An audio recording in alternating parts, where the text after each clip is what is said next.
Chapter 30. Angela's POV. The next 2 days felt like a crash course in pretending to be someone else's girlfriend. Not just a girlfriend. Liam's girlfriend. And Liam took it seriously. Painfully serious. 74. 65 vouchers. He cleared his schedule, cancelled practice meetings, even dug out an old notebook. It was an actual, leather-bound notebook. He acted like this was a campaign he needed to win rather than a lie we were about to sell to his family.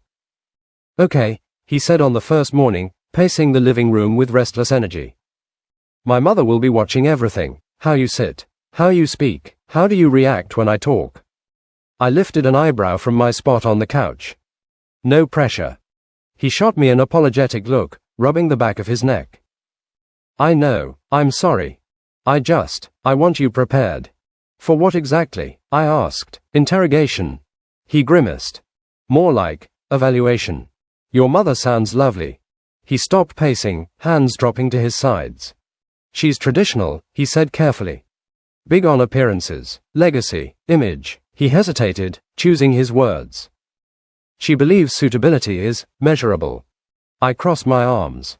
Suitable, I repeated slowly. Meaning rich, connected, born into the right family. His jaw tightened. That's what she thinks. That's what she'll think about me. He stepped closer, lowering his voice. Angela. I know, I cut in, already tired. You're going to say her standards are garbage. That I'm worth more than anyone she'd approve of. His eyes softened.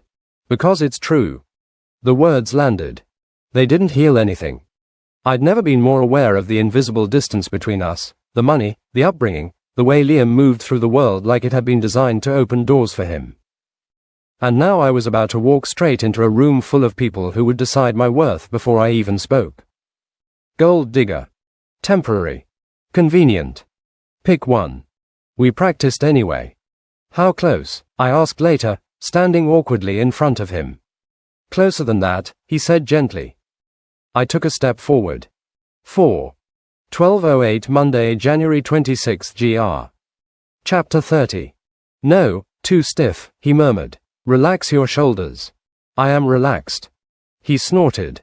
You look like you're about to bolt. Can you blame me? He smiled faintly. Fair. 55 vouchers. He lifted his hand, stopping just short of my lower back. Here, he said quietly. This reads as intimate without being. Intimate. I swallowed. The space between his palm and my skin felt louder than touch. You're very knowledgeable about this, I muttered. Unfortunately, he said dryly. How many fake girlfriends have you taken home, Liam? I asked, really curious and feeling another emotion, one I didn't dare name. His eyes met mine. The reason I got labeled as a playboy was because I was always with one girl or another. The truth is that I never had anything to do with those women. He said, and I stared at him in shock. You're kidding, I told him straight away, hoping to see him laugh and tell me it was a joke, but he didn't. Instead, he looked at me with seriousness. You're serious? I asked, and he nodded. Why tell the world you're a playboy? It's crazy actually. I didn't want my mother to tell me to get married. I was avoiding that at all costs. Besides, people got to see the version of me I wanted them to see. Not the real me. I looked at him, really looked at him. He sounded so broken. Emotions clogged at my throat, but I forced him down and cleared my throat. Let's continue, I said, changing the subject. He didn't push. Just returned back to the matter at hand. We practiced everything. Hand placement. Standing angles. How long eye contact should last before it becomes suspicious. What kind of smile said comfortable intimacy instead of forced performance. Every exercise made me hyper-aware of him, his height, his warmth, the way his focus never wavered when he looked at me, like there was nowhere else he'd rather be. It was exhausting. Work offered no relief. If anything, it made everything worse. Ethan was suddenly everywhere. Every meeting. Every brainstorming session. Every coffee break. Angela, he said brightly one morning, sliding into the chair beside me like it was the most natural thing in the world. Looks like we're partners again. Guess we make a good team. 12:09 Monday, January 26 g. Chapter 30.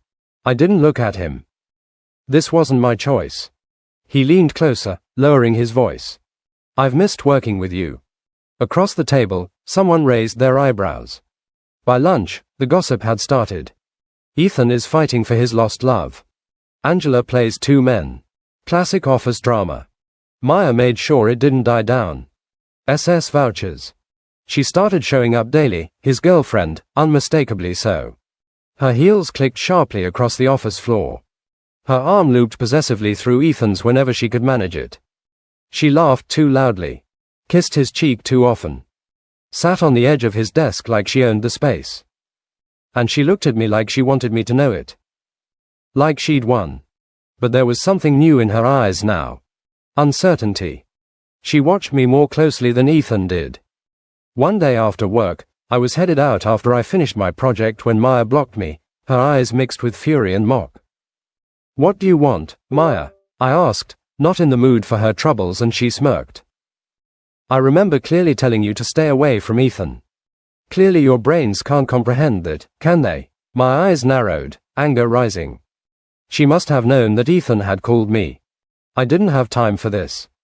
I'm not in the mood for all your nonsense today. I won't let you spoil my mood at all. If you want to talk to someone, talk to your boyfriend. He's the one calling me. Not the other way around. Who knows what you must have told him? She asked, and I scoffed. Like I said before, if you want to talk to someone, call your boyfriend.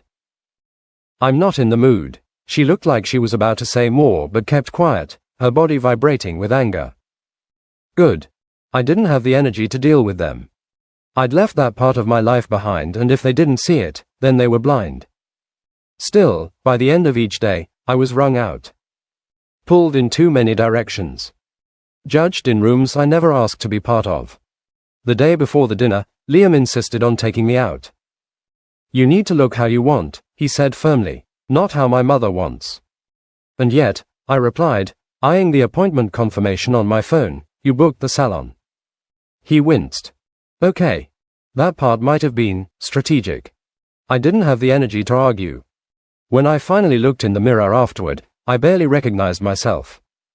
Polished. Elegant. Expensive. Like someone who belonged in Liam's world.